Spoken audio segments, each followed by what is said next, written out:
All right, let's jump right in. Have you ever really stopped to think about the verbs you use? The ones you use every single day without a second thought?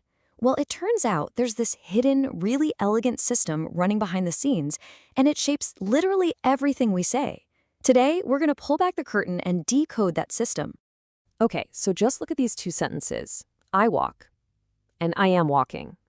On the surface, they're pretty similar, right? But we all know, instinctively, that they mean totally different things. We use them in completely different ways. So what's the actual programming, the machinery under the hood, that makes them feel so distinct? So yeah, what is the real difference here? Because it's definitely not just a random choice we make. And this, right here, is where we uncover two huge concepts that I promise will change how you look at the English language forever: tense and aspect. Let's start with the one we all probably remember or, tried to forget from school. Tense. Its job is actually super simple, but absolutely crucial. It's all about the when. So, if you want to get technical for a second, tense just tells you the time of an action compared to the moment you're actually speaking.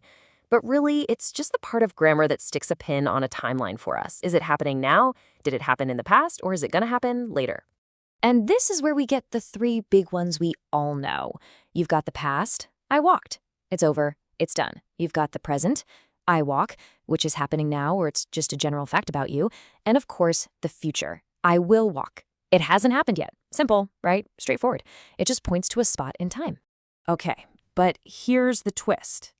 If tense was the only thing going on, then our first two sentences, I walk and I am walking, they should mean the exact same thing. They're both in the present tense, after all. But they don't. And that's our big clue that when an action happens isn't the whole story. We also need to know how it happens. And that, my friends, brings us to the second, much cooler and way more powerful concept, aspect. I honestly think of this as the storyteller's secret weapon, because this is what adds all the flavor, all the color and texture to what we're saying. So think of it this way. While tense gives you the time on the clock, aspect focuses on the flow of the action itself. Is it just a single, whole fact? Is it still in progress right now? Is it finished but still important to the present moment? This is the how we were looking for. Let's do a quick tour of the four main aspects. First, you've got the simple aspect. I eat breakfast. Boom, it just states a fact. Then there's the progressive. I am eating breakfast. This drops you right into the middle of the action. It's happening right now. Then we have the perfect aspect. I have eaten breakfast. This tells us the action is done, but the key is it has a connection to now. The result is I'm not hungry. And finally, the perfect progressive, which mashes them together to talk about duration. I have been eating. You're focusing on how long it's been going on. Okay, you ready? This is the magic moment. Tense and aspect, they're not two separate things that live on different planets.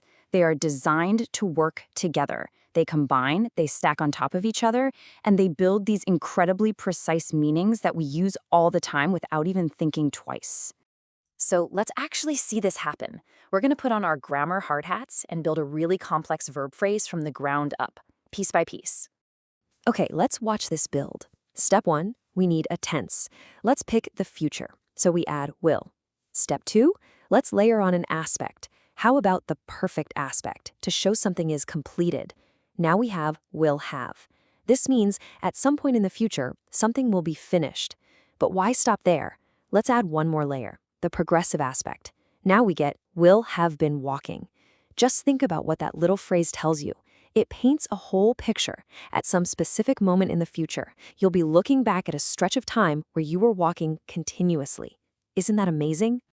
So what's the big takeaway from all this? Well, it's that you now have a new way to look at your own grammar toolkit.